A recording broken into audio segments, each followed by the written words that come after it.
আমি আমার বক্তব্যে যাবার আগে এখানে যারা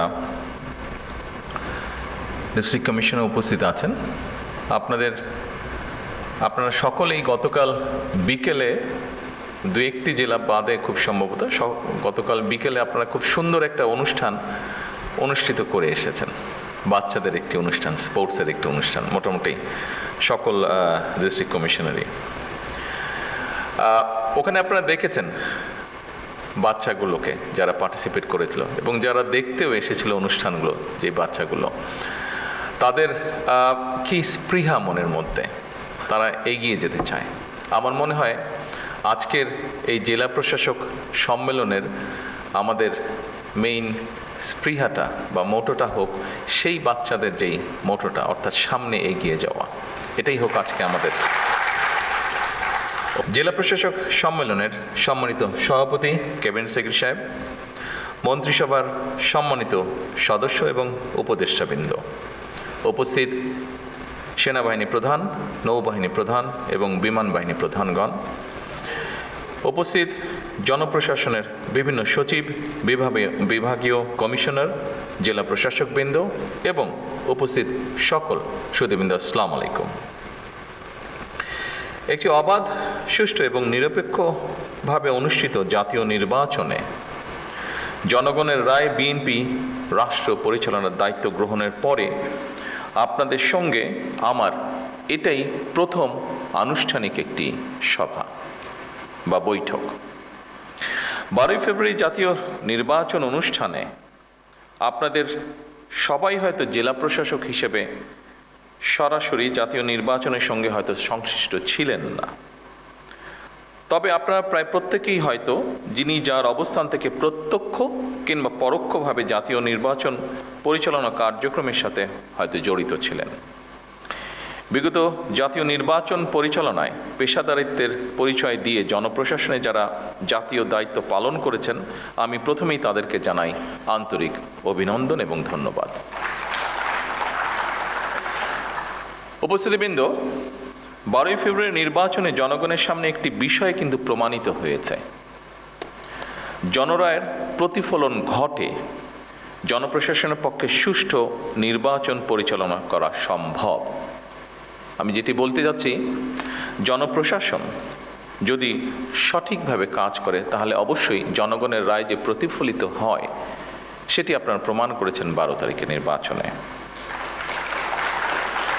অপরদিকে যদি আপনাদেরকে কাজ করতে না দেওয়া হয় তাহলে কি হতে পারে সেটি আমরা 14, 18 বা 24-এ দেখেছি। আমি সেই ডিটেলে গেলাম না। আজকের এই জেলা প্রশাসক সম্মেলন অবশ্যই নতুন কিছু নয়। এটি জেলা প্রশাসকদের একটি নিয়মিত বাৎসরিক সম্মেলন। আজ থেকে এটি শুরু হবে এবং 6 মে পর্যন্ত এটি চলবে। জনস্বার্থে প্রশাসনের কি ভূমিকা পালন করা উচিত সেটি অবশ্যই আপনারা কম বেশি অবগত আছেন। এটি নিয়েও বোধহয় নতুন করে বিস্তারিত কিছু বলার নেই।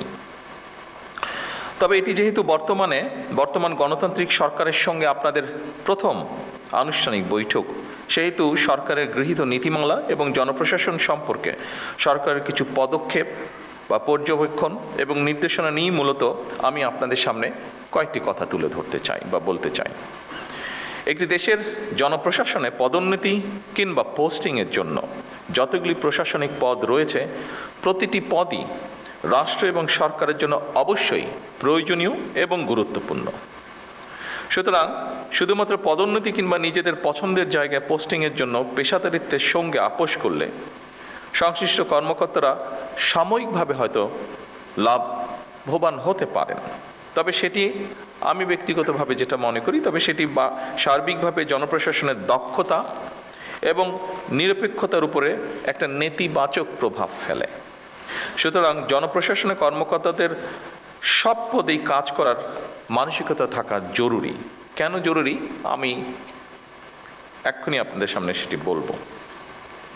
সবসময় নিজেদের পছন্দের পদে পদায়ন কিংবা পোস্টিং পাওয়ার মানসিকতাই কিন্তু জনপ্রশাসনকে হয়তোবা দুর্নীতিপরায়ণ এবং অপেশাদার করে তোলার অন্যতম একটি কারণ। এটি আমি মনে করি এইভাবে, বিষয়টিকে আমি এভাবে দেখি। আমার ধারণা এই পর্যবেক্ষণের সাথে আপনারা অনেকেই, সবাই না হলে অনেকেই বোধহয় খুব একটা দ্বিমত পোষণ করবেন না, বিশেষ করে যারা প্রফেশনাল আপনারা। সুতরাং আপনাদের প্রতি আমার বিশেষ আহ্বান থাকবে, জনপ্রশাসনের প্রতিটি পদকে গুরুত্বপূর্ণ এবং অনিবার্য ভাবুন। দেশের যে কোনো স্থানেই যে কোনো সময় জনপ্রশাসনের যে কোনো পদে দায়িত্ব পালনের জন্য নিজেদেরকে দয়া করে মানসিকভাবে প্রস্তুত করে রাখুন। যে কারণে আমি কথাটি বলেছি সেই কারণটি হচ্ছে, দেখুন, আমরা সকলেই যদি একটি কথা মনে রাখি, সেটি হচ্ছে একটি সরকার যেরকম চিরস্থায়ী নয়, জনপ্রশাসনের কোনো পদ কারো জন্য চিরস্থায়ী নয়। এই জন্যই আমি পূর্বের কথাটি বলেছি আপনাদের সামনে। জনপ্রশাসনের যে কোনো স্তরের কর্মকর্তাগণ যদি রাষ্ট্রের প্রয়োজনে যে কোনো সময় যে কোনো পদে দেশের স্বার্থে যে কোনো স্থানে কাজ করার জন্য মানসিকভাবে প্রস্তুতি থাকেন, আমার বিশ্বাস জনপ্রশাসনে পেশাদারিত্ব গড়ে ওঠার ক্ষেত্রে এটা একটা সহায়ক ভূমিকা রাখবে।